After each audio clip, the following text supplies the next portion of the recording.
Hey YouTube, how's it going? Just got done dropping the daughter off at school and figure it was time to talk a little bit while we have the opportunity.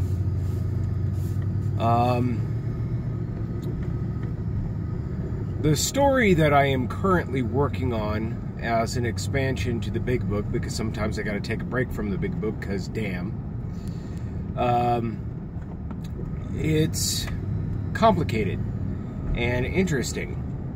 Essentially, how this particular game world works is whenever it is a part of a universe or part of a place inside of a universe, it is as though it always was. And once it has left that place, it is as though it never was. So I find myself in an interesting dichotomy with this story because I speak of the place pertinent to this expansion appearing off the shores of Japan, but it would just be part of Japan because it would be as though it always was.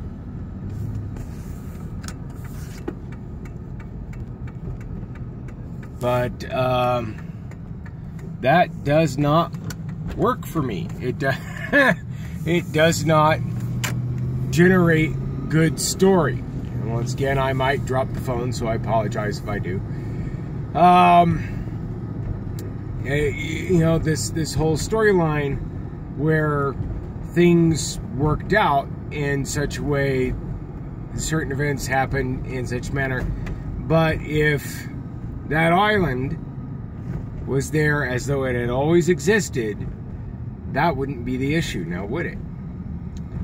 So I am debating on adding a fixture where this game world only appears to certain people, even though it's been a part of a world for what feels like ever because of all that.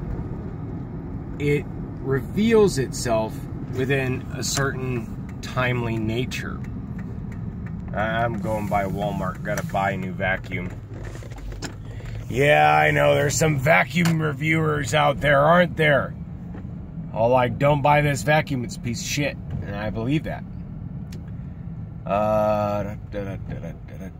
Avoid the homeless people. Yeah. I sing like shit. That's okay. The point is not whether or not you sing well. The point is that you sing. Why? Seriously? Why? Seriously? Why? Simple. Life is much more complicated than these little stories that we come up with. It's much more complicated than our excuses or the masks that we put forward to the people amidst us. We have to express ourselves, even horribly. I used to ask my wife to not sing, 'cause damn, okay? But I don't anymore, and I have a legitimate reason for doing so. It's because she's expressing herself, and expressing herself makes her happy. Singing makes us happy. Dancing makes us happy. I used to worry about the silly, stupid thing of, like, for instance, not wanting to dance or speak in front of people for fear of embarrassment. Fuck that noise. Fuck that noise. Always reach for what makes you happy in moderation. Like, for lunch today, I fried up myself a leftover chicken breast. I breaded it, I fried it, and I then buffaloed it. And my stomach's bitching at me a little bit, but I'm happy. There used to be a time whenever I would have some kind of a buffalo chicken every day. Absolutely every day. And my stomach would be very upset for that. And the thing that you have to realize is you can have these things that make you happy and that fill your stomach and make all sorts of wonderful things happen in your mouth where food is concerned. Okay, but you do it too much, you're going to pay for it. I used to eat a pound of candy a day. I shit you not. I was 320 pounds and I ate a pound of candy a day as my snacks. Those were my individual snacks as it went along. And I did not share, and I did not play well with others. I lost weight primarily by balancing my diet, by let's see here. Let's see if we can get a different angle. By just realizing that that maybe that much sugar in my diet isn't okay. I also lost weight by learning how to have fun again. I learned how to take joy in the things that I did. And I learned how to take joy in the mental and physical and spiritual things that make me happy, as opposed to finding a reason why to turn my nose up to it, or to look down on it, or to be ashamed of it, or to just make any goddamn excuse not to have fun. I used to have a friend who was always telling me, dude, you cannot live like this. You have to have fun. So, back to the story. Japanese stories, they're always laced with a shade of darkness. And there's a reason why. Because too much fun is no good. But no fun at all is no good. And then there's duty and responsibility and all of that jazz. And it's what we enjoy about Japanese stories. And, I'm talking about movies made by people like Akira Kurosawa. I'm talking about poems and all that stuff. Zatoichi. I love me some Zatoichi.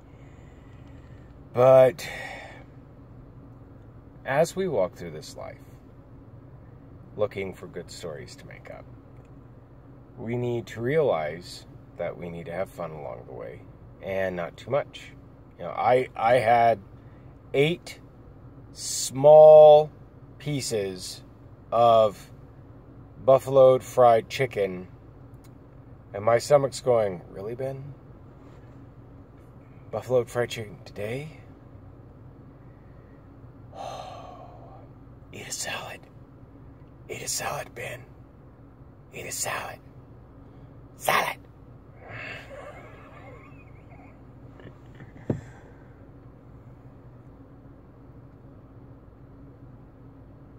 Anyways, I've rambled on in too many directions enough for today.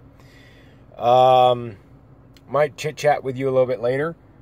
I'm just barely starting to touch on this story. The way I write is linear, and it hurts my head, and that's the reason why I bounce around on subject matters all over the place, is because I write the story as if I am there, okay, and I write the story as if, now I write the story in first person, and as events happen, with some minor third person narration, and it's not traditional, and I'm probably going to get some crap for it, but fuck it. I write from this point of view because I feel like that's how life is. Right now, I'm talking to you, and in my head, I'm like, these people staring at me on my phone think I'm crazy, and they're not far from the mark, because they're looking at me like, what is he doing on his phone? Why am I not doing that on my phone? Why am I yelling?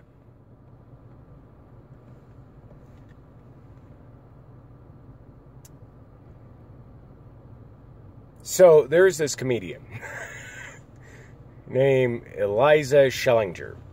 At least Shellinger. And I think she's hilarious. Part of the way because I don't completely agree with everything that she's saying. And I think that's half of the humor there. And the other day I realized that the comedy special in particular that I like, where she's in, like a pair of black jeans, see-through shirt with some interesting kind of bra on. And I think she's in tennis shoes, okay? If that gives you any indication, because I have a hard time, A, remembering names, and B, remembering show titles, okay? That it was directed by Bobcat Goldthwait. And I grew up with that asshole. And I will not attempt an impression, because no. But, and this is one of the things that I also try to bring to my stories, is a sense of linear occurrences, is a sense of linear happenings. And, back in the day, Bobcat Goldthwait was part of Police Academy. Police Academy used to make me laugh as hard as I could. And then there were multiple sequels that was like, no, I don't want to see any more of these people.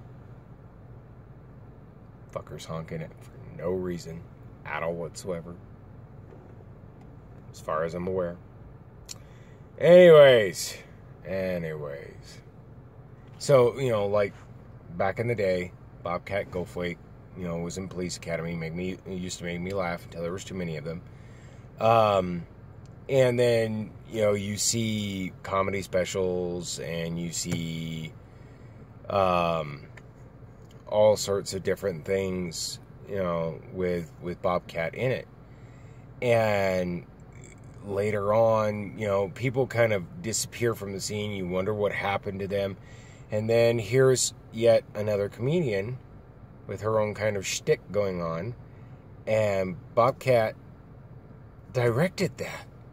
And that he's still around. And he's contributing to other delinquent comedians as time progresses. And that is how things occur linearly in reality. And, we talk to ourselves inside of our head, and we speak outwardly, and we kind of sometimes narrate how things happen. That's how I write. And it hurts my head to do that.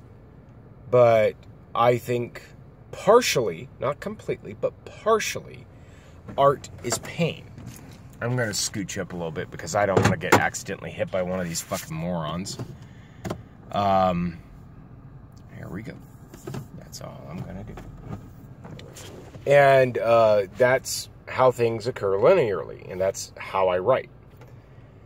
So to do that, and also have a smidgen of traditional Japanese storytelling going on, it's going to be hard. Any recommendations? Point me in the right direction.